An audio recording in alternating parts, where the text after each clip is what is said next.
Иди на нас. Старый наш класс.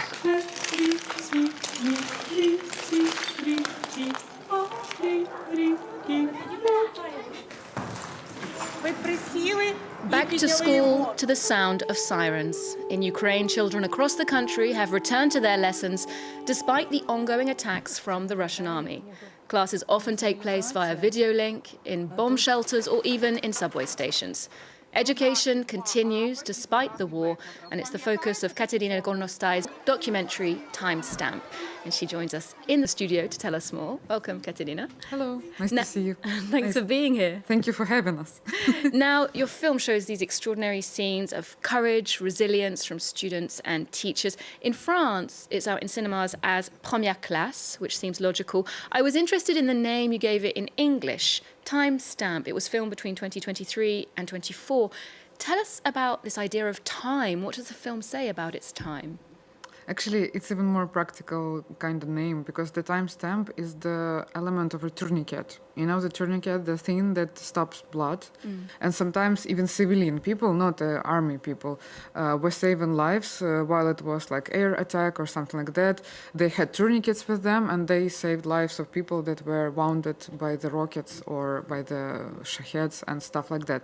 So that's why in schools right now we have these medicine classes and people are actually from the small age already know how to apply the tourniquet. And timestamp is the element where you put the time when you applied the device, because it's crucial not to be on a limb more than 2 hours. And our film is 2 hours. I mean, we didn't plan it, but it's I don't know. Sad irony is there that it's like this tourniquet that is kind of working on something that been hurt. Yeah, a very poetic metaphor, like you say, of the first aid that we see in the film and the time that it really conveys. Well, let's take a look at that film. This is Timestamp.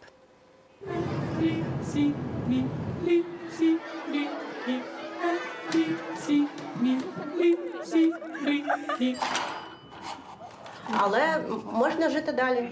В більшості станів, в більшості ситуацій завжди можна жити далі, а потім розібратися.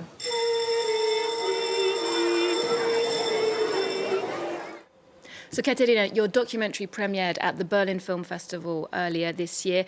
In it, we see classrooms destroyed by bombs, students having to learn online. We also see very little children observing a minute's silence for the victims of the war, which has become a ritual for them.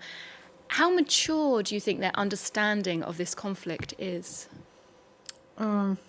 You know, it's like I was comparing it to my situation, my story of being at school as a teenager, and we had this victory days, we call it like that at the moment because it was a Soviet tradition. So yeah, we had these veterans going to the school talking about Second World War, and I heard these stories and I always imagined them like a black and white movie or something like that. It was really distant, and the only thing that I remember that everybody was saying like there should be no wars. No wars. It's like the worst in the world is a war. So, but for us it was a distant thing. You know, we didn't understand it. For them, it's totally different because new veterans are like of my age. I actually don't have and don't know anybody in Ukraine who doesn't lose something or someone into this because of this war. So that's why these children are they're not knowing the conflict. They maybe don't understand some political issues that are connected to it, but they actually feel what's happening and they live in the reality of constant threat. That we really try to convey in the film, that it doesn't matter where you are situated in terms of our big country, but it's always really it's threatening to be there because it's always on the back of your mind. So it's a very present part of their reality. And also you as well, as a filmmaker living and working in Ukraine, you crisscrossed the country to make this film, got very close to the front line. What sort of logistical challenges did you face as a crew while shooting? You know, it was not even the challenges, it was this difference in like perceiving the reality, because when we were closer to the front line, we as the shooting crew, for example, were obliged to have a press officer with us. We were obliged to have armor, helmets and things like that, for example, to come. But when we came there, it was just ordinary people like we, someone on the bicycle, someone going with a dog, and it was just an ordinary village. We were hearing the artillery working somewhere on the background, and it was actually scary to be there because air alarm is not working there. You know, it's like 3 seconds for some bomb to come. But these people were just like, yeah, that's our life, what we're gonna do, we just live it. And you understand this difference of perceiving reality, because I live in Kiev. Yes, Kiev is constantly bombed, but it's not the same as to live in Zaporizhia, for example, or to live in Kharkiv, or to live in Sumy, or I mean, in these cities that are, I even not mentioning villages, small ones that are even closer to the border or to the front line. So it's about that. And in your film, we see this amazing commitment of the teachers, mostly women, since many of the men have been mobilized by the war. They have to fulfill educational roles, but often we see them providing emotional support for the children. Let's take a look at a particularly difficult moment for one of the students. Юрічка, що трапилось, сонечко? Юр, щось я не помітила. Що там? Ой, ні, ну. Моя дитиночка. Просто вона побачила свого тата. Юр, навпаки, тато бачить нас і радіє. Подивись, як він радіє, що він тебе бачить. Все, моя сонечко. Все. Так. Дивись, як він радіє, посміхається і думає, яка в мене донечка гарна. Так, давай, все, заспокойся, сонечко, все добре. Так, все, Юлічка, іди до мене, моя дівчинка, іди до мене, іди сюди. And in scenes like that, we really get an idea of the immense personal human loss, the cost of this war. Kateryna, I believe that you lost your own brother. I was terribly sorry to learn that. How do you deal with this question in Ukraine of grief, of loss? Do you think you're dealing with it as a society? This is the toughest moment of the film, I think. So it was the toughest moment of the filming process as well. I don't know if we're dealing because we're experiencing it, but I don't know if we're actually processing it, or we're capable right now to reflect on it, you know. I don't know.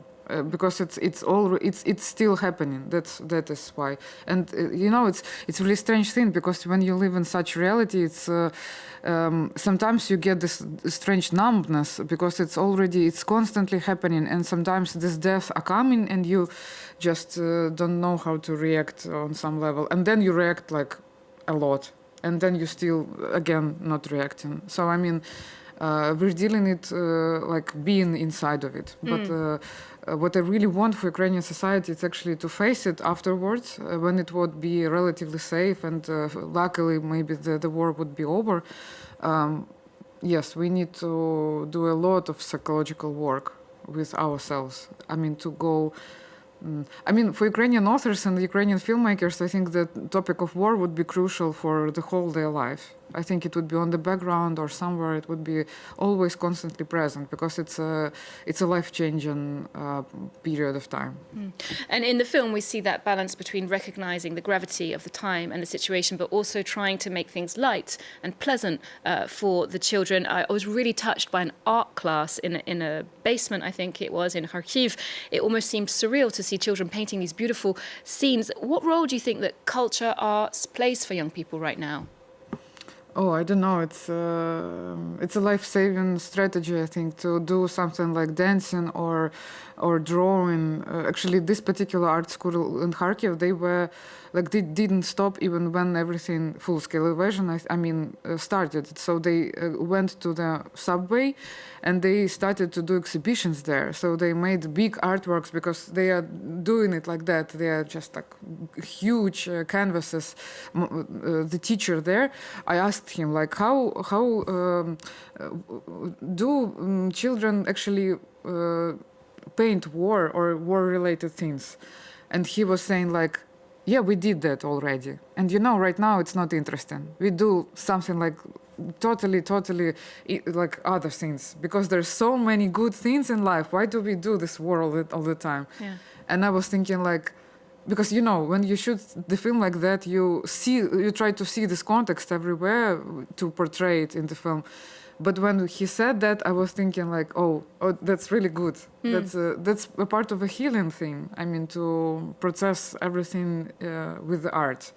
And when it comes to more institutional arts and culture, there has been a movement to boycott Russian artists. I know there's a trend in Ukraine to reject Russian language books. Specifically, some bookshops will take back the books and recycle them, destroy the paper. How do you feel about those sort of acts?